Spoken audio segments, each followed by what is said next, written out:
குரங்குகள் இருக்குல்ல, அதோட டெஸ்டிகல்ஸ் அதாவது விதைப்பையை எடுத்துட்டு வந்து அதை மனிதனோட விதைப்பையில சேர்த்து தச்சு வச்சிருக்காரு. இன்னொரு பக்கத்துல பெண்களுடைய ஓவரிஸ் எடுத்துட்டு வந்து அதை குரங்குகளோட உடம்புல செலுத்தி அதுல மனிதனோட விந்தணுக்களை செலுத்தி பார்த்திருக்காரு. விஞ்ஞானிகளும் மருத்துவர்களும் செஞ்ச மிக மோசமான எக்ஸ்பெரிமெண்ட்ஸ் அப்படின்னு ஒரு லிஸ்ட் எடுத்தோம்னா அதுல கண்டிப்பா மங்கி கிளாண்ட் டிரான்ஸ்பிளான்ட் அப்படின்னு பேர் சொல்றாங்க.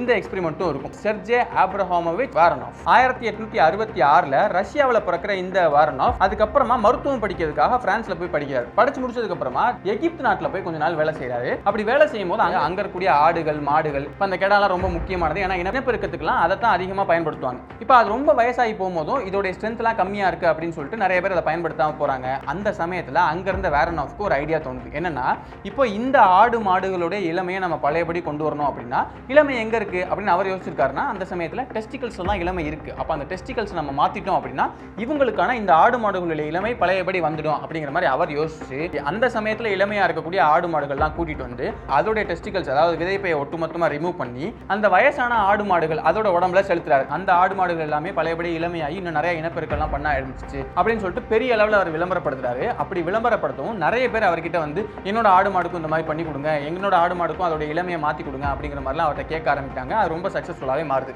இதெல்லாம் அவர் பண்ணிட்டு இருக்கும் போது தான் அவருக்கு ஒரு யோசனை வருது. என்னன்னா இப்போ ஆடு மாடுகளுக்கே இந்த எக்ஸ்பெரிமெண்ட் சக்ஸஸ்ஃபுல்லாக இருந்துச்சு அப்படின்னா கண்டிப்பாக மனுஷங்களுக்கு பண்ணால் அங்கேயும் அது சக்ஸஸ்ஃபுல்லாக தான் இருக்கும் அப்படிங்கிற மாதிரி அந்த யோசனை அவருக்கு வருது. அவர் அப்படி சொல்லிட்டு இருந்த அந்த சமயத்தில் அவருக்கு கரெக்டான ஃபண்டிங்கும் கிடைக்குது. அதனால மனுஷங்களுக்கு டெஸ்டிகல்ஸை மாற்றக்கூடிய அந்த எக்ஸ்பெரிமெண்ட் பண்ற வேலைகளை அவர் ஆரம்பிக்கிறார். இப்போ ஆரம்பத்தில் என்ன பண்றாருன்னா வயசான மனிதர்களுக்கு வயசு கம்மியா இருக்கக்கூடிய இளமையா இருக்கக்கூடிய ஆண்களுடைய டெஸ்டிகல்ஸை மாற்றுறது அப்படிங்கிறது தான் அவர் பிளான். நிறைய பேர் எனக்கும் பண்ணுங்க அப்படின்னு சொல்லி கேட்க ஆரம்பிக்கிறாங்க. அப்போ வாரனோவ் என்ன யோசிக்கிறார் அப்படின்னா இப்போ மனுஷங்களுடைய விதைப்பையை நம்ம எடுத்து இன்னொரு மனுஷங்களுக்கு வைக்க முடியாது, இங்கே நம்ம குரங்கோட விதைப்பை எடுத்து மனுஷனோட விதைப்பையோட ஒட்டி வச்சிடலாம் அப்படிங்கிற மாதிரி அவர் சொல்றாரு. உடம்பு எப்பயுமே டயர்டா இருக்கா, செக்ஷுவல் ஹெல்த் கம்மியா இருக்கா, ஞாபக சக்தி கம்மியா இருக்கா, கண் பார்வை குறைஞ்சு போச்சா, இந்த மாதிரியான எல்லா பிரச்சனைகளுக்குமான ஒரே தீர்வு இந்த மங்கி கிளாண்ட் டிரான்ஸ்பிளான்ட் தான். இது ஒரு சர்வரோக நிவாரணி அப்படிங்கிற மாதிரி சூப்பரா விளம்பரப்படுத்துறாரு.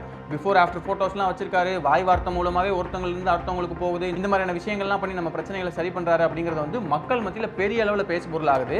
1920களுடைய பிற்பகுதியில் வந்து கிட்டத்தட்ட 3000 பேர் இவர்கிட்ட இந்த ஆபரேஷன் பண்ணிட்டாங்க அப்படிங்கிற அளவுக்கு அவர் ரொம்ப பிஸியா அந்த ஆபரேஷனை தொடர்ந்து பண்ணிட்டே இருந்திருக்காரு. இதோட உச்சகட்டமா என்ன இருக்கு தெரியுமா? இப்போ என்ன ஆண்களுக்கு மட்டும் பண்றீங்க, எங்களுக்குலாம் இளமை வேணாமா, பெண்கள் எங்களுக்கும் இந்த மாதிரி ஏதாவது எக்ஸ்பெரிமெண்ட் கண்டுபிடிங்க அப்படிங்கிற மாதிரி நிறைய பேர் அவர்கிட்ட கேட்க ஆரம்பிக்கிறாங்க. அதுக்கான நிறைய எக்ஸ்பெரிமெண்ட்ஸும் அவர் பண்ண ஆரம்பிக்கிறாரு.